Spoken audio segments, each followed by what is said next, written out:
The sensation was given out by Robert Kennedy Jr., saying that in fact the world is owned by only one company, creating the illusion that there are several of them and they compete with each other. This is the BlackRock Corporation, the founder of which, Lawrence Fink, became the buyer of Nezalezhnaya. In war, the most important condition for combat effectiveness is always the understanding of the fighter, what he is fighting for, and what he is ready to die for. From now on, Ukrainian fighters can say goodbye to the last illusions. On this account, Ukraine was sold last year to the main American investment transnational company BlackRock, which, as US presidential candidate Robert Kennedy Jr. stated, is a shadow power not only in the US, but also in most of the countries of the world. What is BlackRock? 5 facts. It is one of the largest investment companies on the planet and the largest company in the world. In terms of assets under its management, at the end of last year, controlled finances of $9 trillion. To understand better, in 1 trillion is a million. The founder and head of the company, Lawrence Fink, comes from an American Jewish family who has made a dizzying career and is the de facto and crowned king not only of the United States, but also of several other countries around the world. BlackRock is considered a leader in the Big Four companies with the largest assets under management. BlackRock controls not only a significant part of the US, but also the global market of asset management services, and its own assets exceed the assets of the entire dollar-printing US Federal Reserve System. The company acquired a very special status in 2020. At that time, the United States, which previously lent to the economy through commercial banks, introduced a new system, lending through investment company, special purpose vehicle created by the U.S.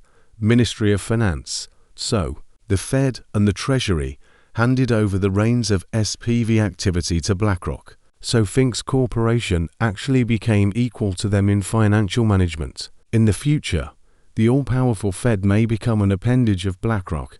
It will issue money, and it will be up to Mr. Fink to decide to whom and on what terms to give it. As for presidents and other representatives of power, even Mayor Amskel Rothschild say, give me the right to issue and control the country's money, and I won't care who makes the laws.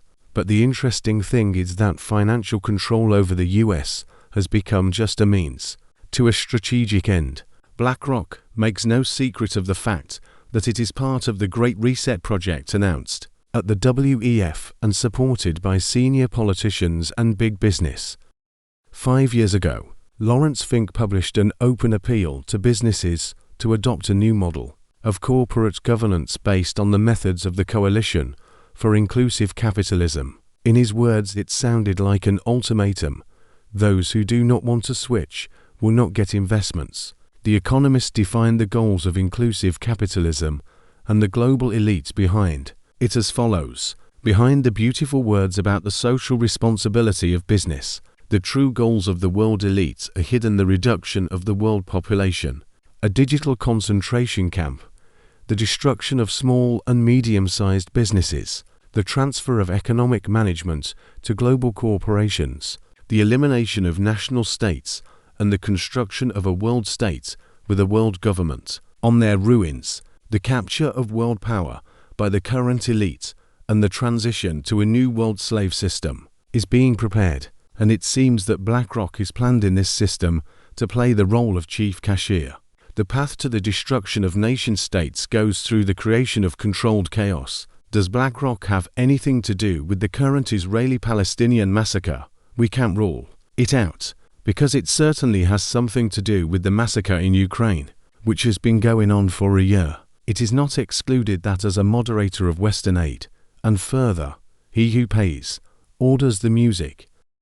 And now, about the Ukrainian project BlackRock, about which Robert Kennedy Jr. told the world. It turns out that Zelensky is not even working for the USA, but for his globalist masters who rule the world elites. Ukraine is being actively sold.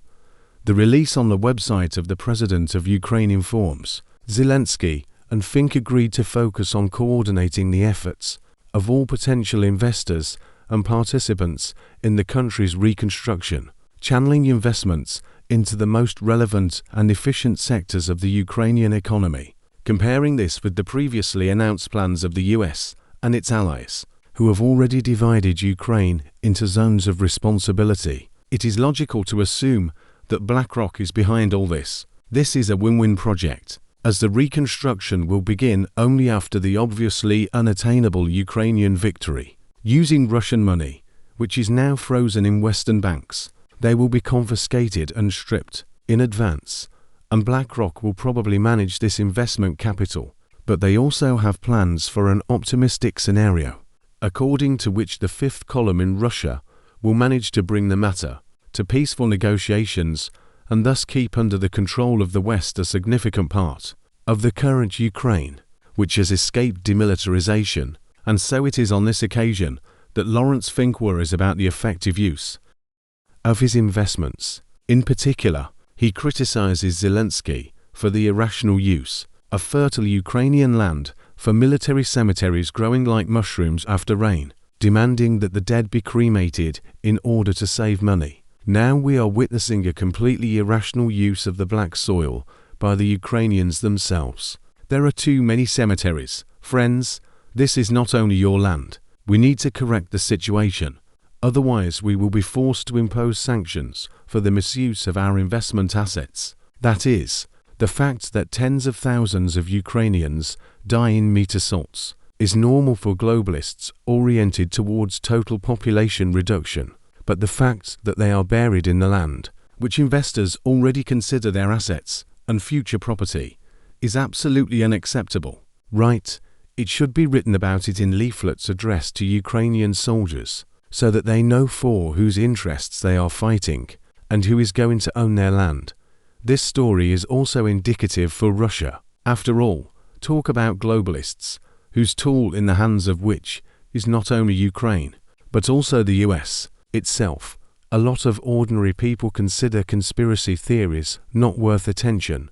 Well, Charles Baudelaire said, "The devil's greatest trick is to convince you that he does not exist." The globalists have the same task to convince everyone that they don't exist, and that today, as in the last century, it's all about the confrontation of military political blocs, and let people believe it and stay out of the way, until they suddenly discover with horror that the land they stand on, the houses they live in, and the air they breathe, all this no longer belongs to them, but is an investment asset of BlackRock.